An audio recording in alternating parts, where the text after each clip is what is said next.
Hello and welcome to episode 122 of the Sock Bunny Knit and Fit video podcast. My name is Kimberly, also known as Sock Bunny, and I'm recording in sunny, beautiful, warm, tropical Florida. Don't hate me. And today is Monday, February 3rd, 2014. It is very warm here, so if you are living up north, I really am sorry that you guys have had such a really bad cold winter. I don't know why our winter has been so warm this year. This is very unusual for us. So it's been a crazy winter all around so far. Um, the blog is at sockbunnyknitandfit.blogspot.com.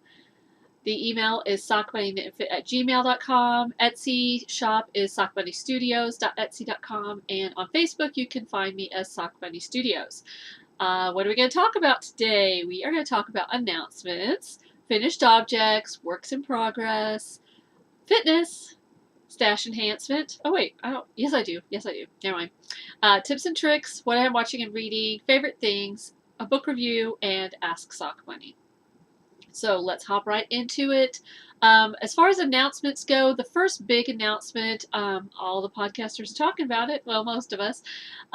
As you probably have heard by now, Blip, where we host our podcast, where a lot of us host our podcast, after February 28th is not going to be uploading or sending over to iTunes anymore. And what that means to the average podcast watcher is that iTunes then feeds to the different podcatchers like Downcast or oh gosh, what are some of the other ones? Anyway, whatever thing you use to automatically download podcasts, if we don't move our podcast to some other location and change our feed and do a whole bunch of stuff, we won't be on iTunes anymore. And we've known about this for about a month, and I've really gone back and forth about this, and I have decided that I am not going to upload my podcast or change it to a lot of people are going to WordPress and you have to pay for it and all that kind of stuff, and I'm just not going to do it. There are YouTube video people out there that have millions of followers, so obviously iTunes is not the only way to get viewers to your podcast. So I'll still be on iTunes through February 28th. And then all of my episodes after that, if you want to watch them, you're going to need to go to either Blip TV, because I still will upload to them as long as they let me. You can watch from, you'll always be able to watch from the blog, which is sockbunnyknitandfit.blogspot.com. Also, you can go directly to YouTube and subscribe there. So however you want to watch it is fine, but I have made the executive decision after much thought to not continue on iTunes. It really was a hard decision because I know a lot of people watch through iTunes. I just can't justify it. So that's how it's going to be with my podcast. As always, you can always check the Ravelry group to see where my podcast is available, and that's true with any podcaster. If for some reason you don't see them podcasting, something might have happened to their feed or whatever, always check their Ravelry group, and you'll be able to find out where they are. So that is the big announcement. I do want to talk about the retreat. I am hosting a knitting retreat this weekend. It starts on Thursday. A couple of people are coming in Wednesday night. So it starts on Thursday. It'll run through Saturday, and then some people are staying through Sunday, actually. So, yay! I'm really excited about it. It's going to be very small and intimate. There are 9 of us attending. So, very small, laid back, intimate event, but I have fabulous door prizes and fabulous stuff going in the goodie bag, so it definitely would be worth attending. I am going to have another one next year. I don't know the dates yet, and I probably won't announce the dates until after the probably after, like sometime in June or July, I'll announce the dates for the new one. I'm not going to wait until the fall again like I did this year, because I know that caused a lot of problems for people. But my daughter Sarah graduates from college in May, so I probably won't start planning anything like that until after that. So like maybe mid-June or so, I'll announce the dates for next year's retreat. But there will be a next year retreat in Florida. Although I can tell you that I probably won't have it in February again because so many people had a problem with the February dates. So next year it might be a little bit later. But who knows? A lot can happen between now and then. I do want to show some of the goodie bag stuff and door prize stuff because these people were so generous to donate and have everything in a bin here. So generous to donate. So I do want to give them credit for that. And what else did I want to say about that? Oh, and this isn't even everything. On the next podcast I do, which will be during the retreat, sometime during the retreat, I hope to have at least 1 or 2 episodes during the retreat. I will talk about other things that have been sent. I don't want to overwhelm you this time. So this is just a small portion. I showed on the last episode some of the stuff that I had gotten in. So this is more stuff. First, we have, let me scroll up on my notes here. We have from Star Knits on Etsy. She sent buttons for her shop, and those are in everybody's goodies bag. She also sent this really adorable sock bag that has this zoo type print on it, which reminds me of Push Gardens. And she also sent a really adorable postcard with a purple hippo on it. I love that. So that is one of the door prizes. Another door prize is a bag from Sunny Shop. And she also sent stitch markers. And viewers of this podcast can get 20% off her shop, which is sunnyshop.etsy.com. And shop is spelled SHOPPE, sunnyshop.etsy.com. And here is her card. And this is the bag that she sent, and there are also stitch markers.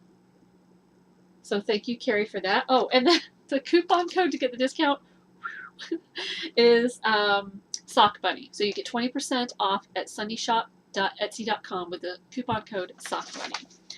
And then next, the very sweet Mindy from Min Knit Designs sent a hard copy of her new pattern Clearwater, which she designed specifically for this retreat. And so each person who is attending is getting a copy of this in their goodie bag. It's really pretty. I will be making this sometime soon. Very lovely. I contacted Soak, and they were nice enough to send over some little Soak packets, samples for each of the attendees, so those will be in the goodie bags. My friend Dale, who is attending Girl Dale, she donated a bag and some yarn. So she donated these 2 skeins of yarn, which are, hold on, Mirasol, I guess is what this is. Anyway, I'm having a no brain day because you haven't noticed. So she sent these 2. They're very silky soft. It's a little bit more greenish blue the way she's in there. Oops, I'm untying the skein here. So she's donated those 2 for door prizes. And then she also donated this bag from Erin Lane. And it's got knit stitches on it. Knit and purl stitches. So yay, that's awesome. That's another door prize. Thank you, Dale. And from Lisa, who is Belle's Nana, she made the most adorable little things for all of the attendees, and there will be these will be in all the goodie bags. These are tissue packet covers, and she made them on lime green with bunnies. Is that more me? Could there be more me fabric? I don't think so. Lisa, thank you so much for those. Those are so, so adorable. I know the attendees are going to go crazy over those.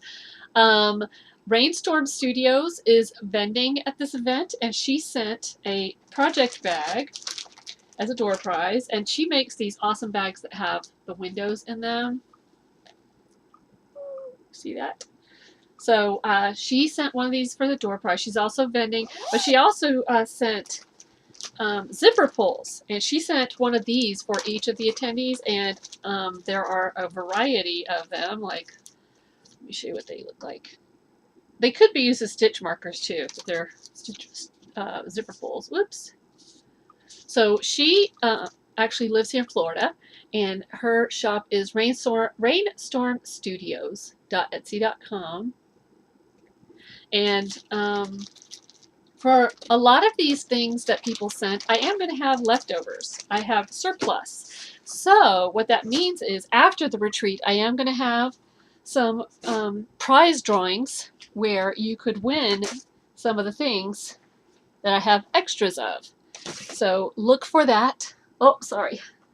Look for that after the retreat towards the end of February. I'll open a thread for that, and I'll just make up however many little goodie packets I can, and each person will get what they get. So thank you very much for the vendors and for the donators. I really, really appreciate it, and I know the attendees are going to appreciate it. So thank you very much for that. Okay, let's actually get into the knitting part. Let's talk about finished objects. My only finished objects are things you haven't seen yet, and if you see the title of this podcast, it is called Dishcloth Obsession, because I don't know why. The last few days, I cannot stop knitting dishcloths. I get in this stage every once in a while where I just want to make them. They're so simple. And these are actually going to be for me. I make a lot of them for gifts, but these are actually going to be for me because we really need them. I made a bunch a few years ago, and they're all starting to get really ratty and get holes in them at the same time. So we just need new ones. So I'm making a whole bunch of new ones, and I love them. Some of these I'm going to be putting in a contest. Silly Frou from the Sassy Pants Knitter podcast is having a bright knit along, bright color knit along. So some of these will be going in there. But I have made 1, 2, 3, 4, 5, 6, and I'm on my 7th one. I didn't even bring it over, but I've made 6 dishcloths in the last few days. Now my favorite dishcloths to gift are picture dishcloths, and what I mean is, here's one that I made a while back, and I don't even think I showed this one. This is a picture dishcloth. These are the ones I like to make for gifts. This is, oops, upside down. This is a tulip. I know it might be a little bit hard to see.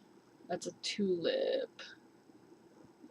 Can you see it? It's a flower. I'm trying to get a good angle. But basically, oh, you can sort of see there. With the knits and pearls, you make a picture. And those are my favorite ones to give away. I love making them. They're fun to make, and they're so easy, and even a beginner could do them. In fact, when I first learned to knit, my first year, I made at least 50 dishcloths, easily. So, and it's a really good way to learn new techniques. So I have made a bunch, but my favorite kind to use are just plain garter stitch, because they're the squishiest. They seem to me to scrub the best, and they have a lot of texture. So these are my favorite ones to use. So that's what I am making. I am just making a bunch of squares. And I tell you, I can knit and read. You know, I can't like do lace and read or whatever, but these I can knit and read, or I can knit and watch something on TV or whatever, not even have to look at it.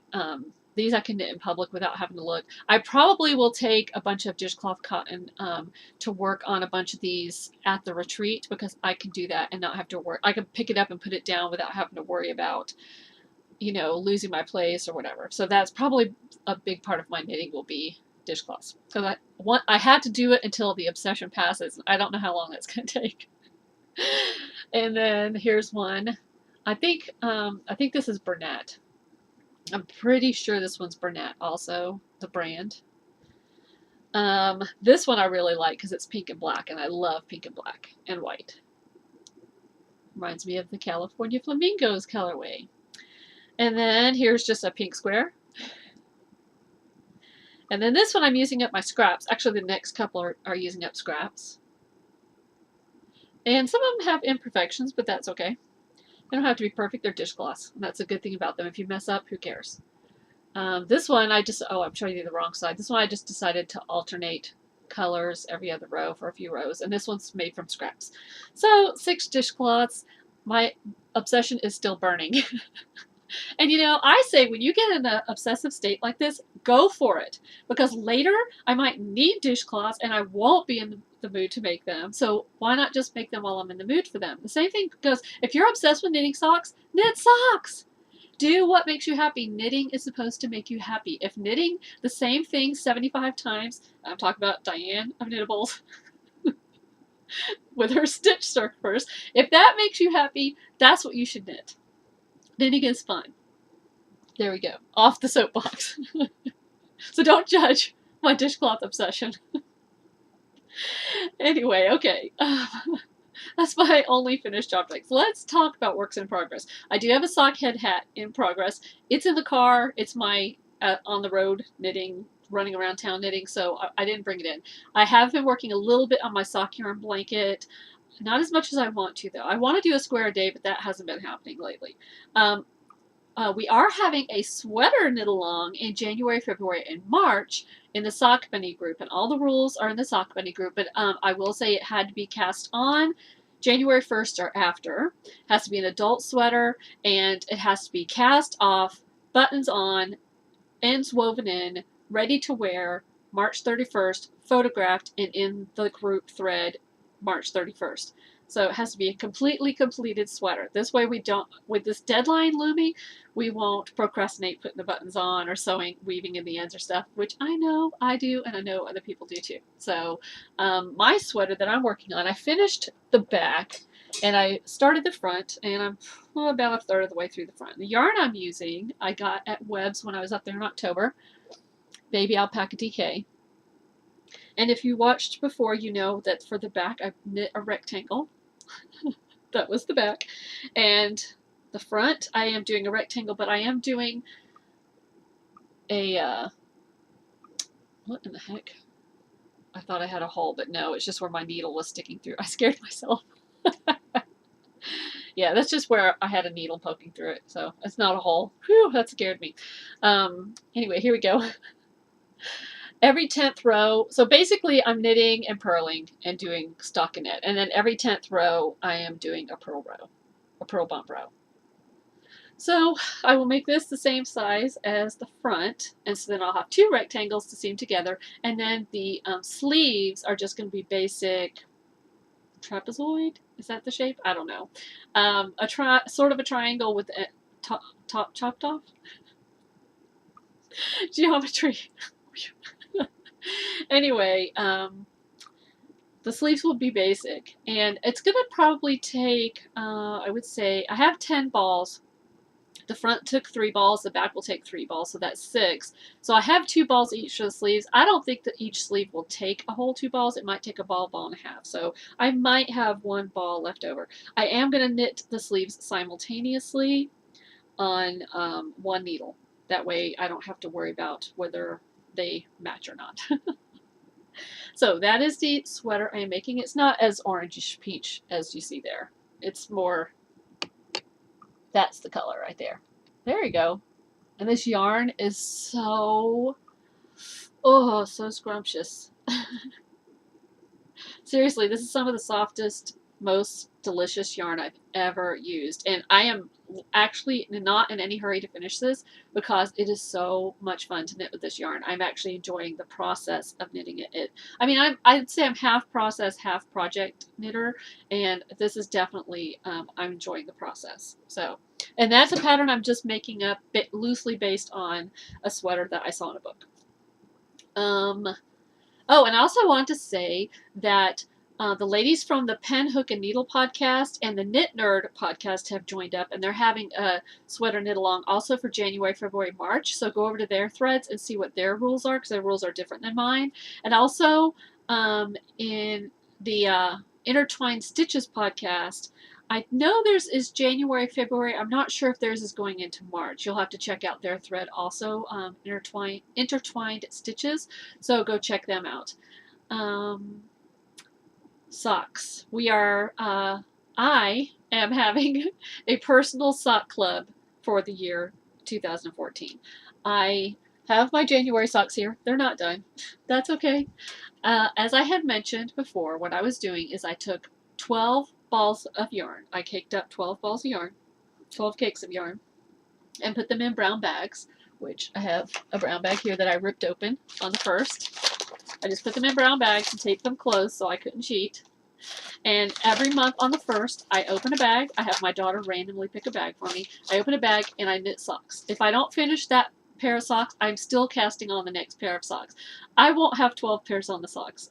12 pairs of socks on the needles in December. Don't worry. So my first pair for January, I did finish the first sock. I don't think I had finished it. I think last time I showed it, I was on the, I was about to do the toe. So, but I did the Fish Lips Kiss heel for the first time on here and really like it. So, as I mentioned, I'm going to wear these socks for a while and see if I like the fit. If I do, I will continue using it. If I don't, then I learned something and that's okay. Because I'm very, very partial to a heel flap. I like to do cuff down socks with a heel flap. That's my favorite. I love the way they fit. So it's going to be, I mean, I really like how fast that heel went, but, you know, I'd rather have a pair of socks that fit than a pair of socks that was done quickly. So I am on the second sock, and I am literally, I think, 5 rows away from starting the heel. These socks probably will go into hibernation until after the retreat because I have very little brain cells right now. And I know I could just sit down one evening and do it, but I probably won't have time before the retreat. I'm not going to do it at the retreat, so these will probably go into hibernation until after the retreat. I have them in my Star Trek bag that Denise from the Knitting Den gave to me from her shop, Kiki Boo Bags. Kiki Boo! So, this is my very own colorway called Birds of a Feather on my Paprika base, which is a BFL sock yarn, and I love it. Love it!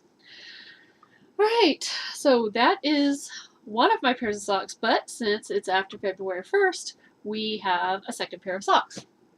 So I had my daughter Rachel pick a bag for me, and the sock yarn that she chose, she has good taste. Of course, I love all the yarns I bagged up, so I wasn't going to be sad no matter what. This is Miss Babs. I've never used Miss Babs before. Miss Babs, this is gifted to me by somebody, and I apologize, I can't remember who, but it's the SAF 2012 exclusive color, SAFF, which is a fiber festival, I think, in South Carolina. Or is it North Carolina? Anyway. Yeah, it's South Carolina. So, SAF, Miss Babs, 2012 colorway, and of course I love it. Love it! I think it's supposed to be like a zombie colorway or something. I'm trying to weave in my loose end here. But it's lime green with areas of yellowish, reddish, and blackish. And as you can see, I got like 5 or 6 rows of ribbing done. That's it. These socks will be going with me to the retreat because I can work on these. These are going to be vanilla socks. My same recipe I do for all my vanilla socks, so I can just knit and not have to think. So those will be going with me. So I probably will take to the retreat, I'll probably take my sweater because that's pretty brainless. The dishcloths and that sock. I think that's all I am planning on taking. Okay, so that is it for, let's see, knitting. Oh, and also the hashtag for the sweater knit along, if you want to use it for social media, is Sock Bunny Sweater KAL. Sock Bunny Sweater knit along. Now, of course, it can be crocheted. There are some people, I know of at least one person who's crocheting a sweater, so yes, you can crochet. In fact, that's always the rule. Unless I'm having us do a specific pattern, which I don't really do, if you can make a crocheted version, go for it. I'm definitely pro crochet. And in fact, if you wanted to weave a sweater, go for it. You can weave a sweater. I mean, as long as it's one of Ravelry's 3 things that you can do, which is knitting, crocheting, and weaving, go for it. Like if I ever had a dishcloth knit along and you wanted to crochet or weave them, you could do it. Just like socks. I'm saying sock knit along. You could definitely crochet socks. So always an option. I just mainly do knitting, so I say knitting, and I'm guilty of ignoring the crochet people, but I love the crochet people, don't get me wrong. Okay, enough blathering on about that. The hashtag for the Personal Mystery Sock Club is Sock Bunny 2014 socks. Okay, whew. Let's talk next about fitness. Every month in the Sock Bunny group, we have a fitness along, and if any day you work out at least 30 consecutive minutes, or if you're wearing a pedometer and it shows at least 10,000 steps for that day, you can record your fitness and you can win a prize. The winner will get either a $5 giftable pattern on Ravelry or some bear soccer yarn or fiber that I will dye for you. Now, I've been doing this for a long time, like what, a year and a half we've been doing this, and I've always let the winner pick the colors. This is the last month you're going to get to pick your colors. I'll tell you why in a minute. After I draw the February winner, because I'll keep doing it for this month because I didn't give you guys any notice. After this, you're going to need to pick something that's already in the shop. The reason is my husband got laid off. He just found out on Thursday that he got laid off from work. So I probably am going to have to find a job outside the home, which means that I'm not going to have as much free time for dyeing and that kind of stuff, at least at first. I have a bunch of stuff dyed that I'm taking to the retreat, and I'll be putting that in the Etsy shop. So there will be stuff in the Etsy shop for you to choose from. As long as that lasts, you'll be able to choose from that. Otherwise, I'm going to change it to be a higher, like when I run out of yarn in the Etsy shop, if that ever happens, the winner will get to choose a higher dollar amount of pattern, if that makes sense. So so I have already started looking for a job, but after the retreat, I'll like really seriously be looking for a full-time job. So we're okay. Don't worry about us or anything like that. But that is something, unfortunately, that has come up, and life happens like that. So it just is going to cut into my free time for doing the dyeing and knitting. But that's okay. Those things happen for a reason. So anyway, I did not draw the January fitness winner. I will do that on the next podcast. And I have been such an airhead lately about prizes and that kind of stuff. And I do owe a couple of people prizes, and I will get them out. But I have been super busy getting ready for the retreat, which is not really an excuse, but it is. So I apologize to anybody if your prize has been delayed and you are upset. I don't think anybody is, because I've been in communication with everybody, but I don't want anybody to be upset with me because I procrastinate or whatever. So anyway, oh, and also in fitness, in February, we're having our 28-day fitness challenge. And what that is for February, work out every day at least 30 consecutive minutes or 10,000 steps. Now, if you're doing 10,000 steps, you're getting at least 30 consecutive minutes. So that counts for both. If you are just hearing about this and you want to do the challenge, start on today and count 28 days and do it. I just picked February because it's the shortest month of the year, and that way, so I'm really doing it so people will build the habit of working out every day or walking every day or whatever. So it's just a real, what I'm going to do for prizes is I probably will just go by the honor system, and at the end of the month, anybody who has completed the challenge can say, I completed the challenge, this is what I did, and then we'll have a random prize drawing that way. I'm not going to make you prove it or anything like that. That's too much work for this kind of thing. I want you to be out there working out. I did make a little poster for myself. I haven't even updated, but I did do for the first and the second. I did do my 10,000 steps. Today's third. So there you go. Stash enhancement. I do have a stash enhancement. As I mentioned earlier, Lisa, Bell's Nana, sent little tissue packet covers for everybody, but she also sent me a little prize for myself that I have to show you. She did include a note. With this, she did include chocolate, and she specifically said in the note that the chocolate was for me and not for my daughter Rachel, who was 19. By the way, Rachel's going to be 20 on Valentine's Day. My baby. Anyway. So, anyway, Lisa sent this to me. She said that it called out to her that it needed to go see me and live with me. And she sent me a Star Trek lunchbox. I love it. Thank you, Lisa, so much. I love it, love it, love it, love it. It is definitely going to be used. I only have one other lunchbox, and it's a Coca-Cola lunchbox. I know you're surprised. Thank you, Lisa. I really, really love it. Okay, tips and tricks. This tip is something I saw online. I can't remember who posted it, but I guess as of January 1st, on the Knit Picks blog, they are having a free dishcloth pattern every week. And boy, does that, I think that might have been part of what sparked my obsession.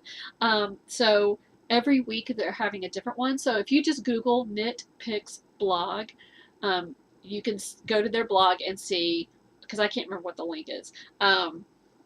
So you can see. So I printed out the first one, and the first one happens to be a crochet one. I think they're going to be knit and crochet, and it happens to be a circular crochet. I think JD from Twisted Strands actually might be the one who I heard about this, now that I'm thinking about it, because I think she made one of these. So I printed out the orbital dishcloth. I am going to try it. It's circular. See if I like it or not. I don't like using crochet dishcloths as much as knitted ones, but that's just me. It doesn't have to be used as a dishcloth, though. I mean, it could be used for, you know, to put under a plant or, you know, whatever. Anyway, you know what I'm saying. Okay, so that is tips and tricks. What I am watching and reading, I am on Star Trek Enterprise, which is the prequel to the Star Trek, the original series. I am on season 3. I haven't watched it at all this week, though. I've been crazy watching other things. And the other thing I've been watching, this has been my obsession this week with the dishcloths. I don't know why I'm so obsessive about these two things this week, but as I mentioned before in an earlier podcast, I love The Sims, Sims 3. I used to play The Sims 2. Before I learned how to knit, all the time that I now spend knitting, I spent playing The Sims 2. I would play The Sims 2 every single day. I would come home from work, eat dinner, and play The Sims 2 the rest of the night. I mean, I was like obsessed. So, now I play The Sims 3, and you know, The Sims 3's been out for a couple of years, or maybe a few years, actually, now that I think about it. And I really had trouble. With Sims 2, I had all the expansion packs, the stuff packs, all that kind of stuff, and I like had spent a lot of money on it. And then when Sims 3 came out, I was like, I don't really want to spend that much money on this game, blah blah blah. Well, slowly but surely, I have, as I mentioned, I have been getting some of the expansion packs. So anyway, I happened to stumble upon this guy on YouTube who does what they call live plays. And basically what he does, I don't know why they call it live play, because he's not live, it's taped, but he records himself for like, you know, 45 minutes or so playing The Sims. Now, it's not just him playing The Sims. He does different challenges. Like one of the ones I've been watching is about this Sim who's on a deserted island, and you basically start out with nothing, and you can only leave the island 3 times in your life to travel, to get a wife, and different things like that. You have to try to get that Sim to have 5 generations on the island. And there's different rules and stuff like that. And there are a lot of different challenges like that for The Sims. So I'm watching that one. There's a new expansion pack, well, it's a new to me expansion pack that I got recently, the late night one. And so he has a late night neighborhood that he's playing. I've watched that, and a few other ones. So he has like 600 videos or some crazy amount, enough to last me a long time. At least a year it would take me to watch all those videos. So I'm slowly working my way through the ones I want to watch. I mean, I know he has like, I think he has every expansion pack for Sims 3, every stuff pack, all the neighborhoods and all that, like I used to be with Sims 2. So it's really cool because I'm getting to see some of the stuff that I haven't bought for Sims 3. And I'm also learning things because he plays differently than I do, completely differently. And so I'm learning a lot from him. So his name, did I say this? I don't think I did. It's Landros. It's LLANDROS09 on YouTube. Landros09 on YouTube. His live plays are really good. I did try watching a few other ones, but they just didn't really. I think I like these because I like the guy who's doing the recording. You only hear his voice, you don't see him, but he's very animated in the way he talks. I think he's probably, well, he's an adult. He's like in his 20s or 30s, and he also keeps things clean. He doesn't, you know, do anything that I would find offensive. So far anyway. But he talks to his Sims when he's playing and stuff like that. And he seems to care about his Sims. I know that's like, if you don't play the Sims, you're like, what is she talking about? Anyway, and I'm talking about The Sims, but his name is Landros09 on YouTube. If you want to check him out, check him out. Let me know if you do, or if you've ever heard of him, or if you have somebody else that you like their live plays. I know, I'm crazy. It's not like that's a secret. Okay, my favorite thing this week, I'm going to say my favorite thing this week is a generosity of knitters, because I have been blown away by the generosity of people donating to the retreat. And even though it's a small retreat, people are still like, yes, what can I do to help you? And I've really, I don't think a single person that I asked said no. So I am very thankful. On behalf of the attendees, I am very thankful that everybody was able to donate and help me out. I really appreciate it. And if you are interested in donating for next year, you can let me know now, because I'm already starting the list. So if it's something that you want to donate next year, you can let me know now, and I can contact you for next year. So favorite things, generosity of knitters. Next, Ask Sock Bunny.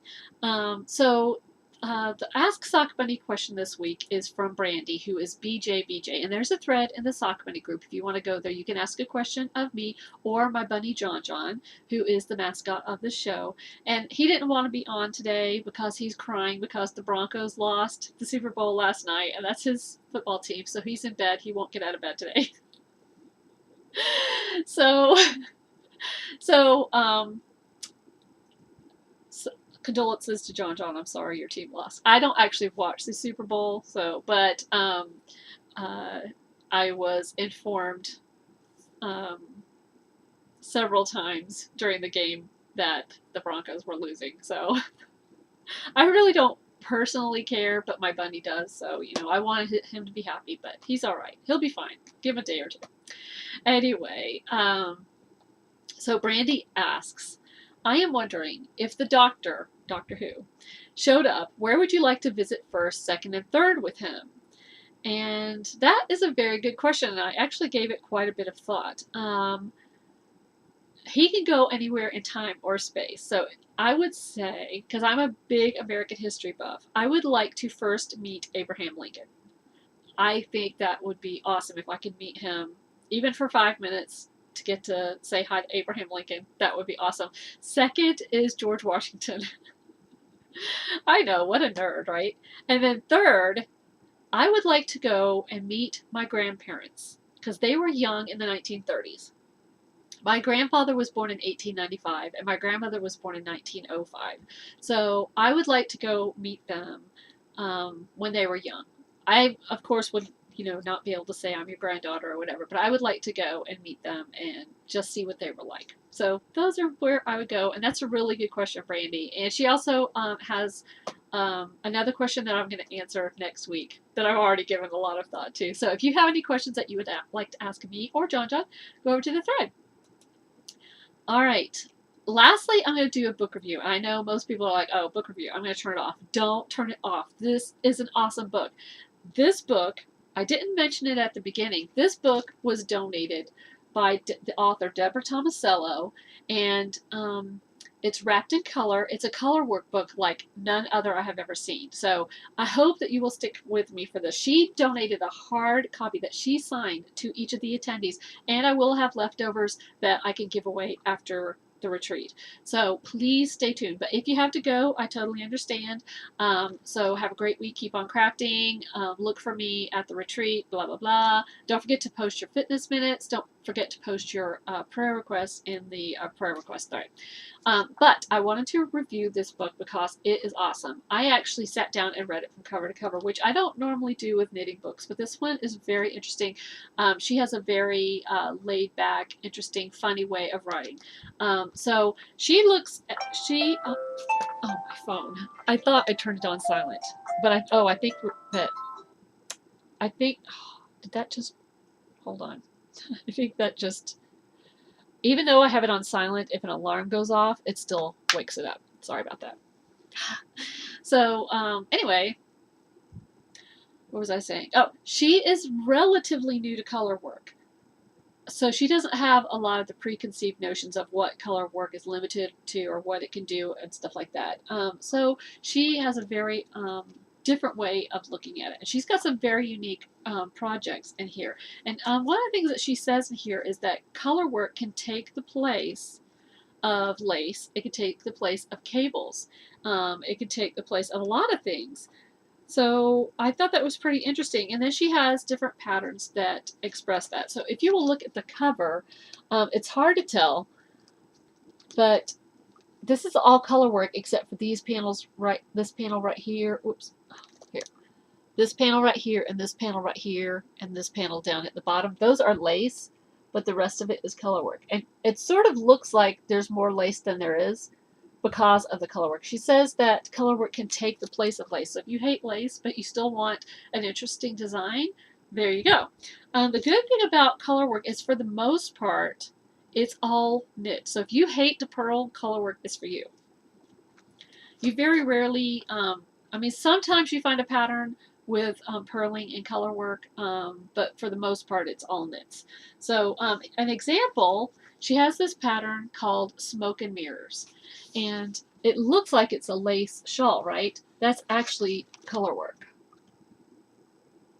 I'm trying to get the best picture I can here.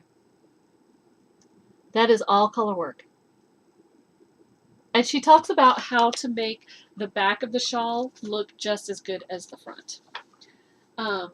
So I'm going to briefly show you the chart. This is the chart. There are no yarn overs in here. This is all knits. And she talks about how color work is not as hard as people think it is, which I can attest to. She also says that color work can double as double knit. And if you look at this, it looks like it's a double knit cowl. And what double knit is, from what I understand, because I've never actually done it, is where you have a tube. Is double knitting a tube? I don't know. Double knitting, maybe it's not a tube. I could be wrong. It's like I said, I've never done it. But it's one color on one side and one color on the other, but they're mirrored. Sort of like this is. See how on the one side the green is the lines and the purple is the boxes, and then the other side the purple is lines, the green is the boxes. This is faux double knit because it's done, it's fair out done in the round. I definitely will be making this. I love this. Love it. Next we have color work can be cables. There's no cabling in here, it's all knit. And this is not a very good picture to show this, but it looks like cables, but it's all knit. And she talks about the pros and cons of doing a color work cable versus a real cable, because there are pros and cons to both. You also, she has this beautiful cowl that I want to do. And I mainly like it because it's leaves, because I love green leaves. Ginkgo textured two-sided cowl. And she here actually uses the floats to make this rib pattern. I'm not going to spoil how she does it, but I thought it was genius. And then we have a beautiful, I guess it's a open, she calls it an open front shawl. So yeah, it is definitely an open front shawl. I'm just looking to see how she has it shaped, but there we go. And of course, these pictures are not doing it justice on this camera. You should go look up her book on Ravelry and look at the different projects. And then this one I really, really love. It's a snowflake stranded shawl. That's all knitting. There's no lace involved in that, but it looks so lacy. That would be so warm. I could actually see using that as a baby blanket. That would be pretty. And this is, speaking of blankets, she does have one that could be used as a blanket. And you can see here it's being used as a blanket. And here it is being used. Whoops. And, oh, there we go. So here it's used as a blanket. And here it's used as a shawl. Very beautiful. That was a geometric one. This is gorgeous, and I think I like it partially because of the colors, but also because it's a circle, and I like circular knitting, like a pie shawl type thing. So that is actually a parasol. And again, no lace, but it looks like it's lace. Well, the edges are lace, but this part up in here is not lace. That's lace down there, but that's actually just feral knitting up in there. And This one is gorgeous. It's called Kaleidoscope of Color. And again, I like it because of the colors. And here she is showing what the inside stranded part of the shawl looks like.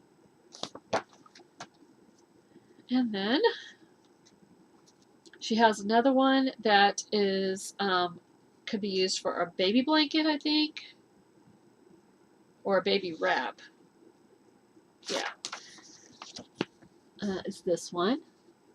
It's got hearts on it, very pretty. And last but not least, the one that's on the cover, Blue Diamonds, Color and Lace. And that's the one that is on the cover. So I love this book. I highly recommend it. Thank you, Deborah. Deborah is always so generous to this podcast, and she's always donating stuff. And I did get to meet her at Rhinebeck, and that was awesome.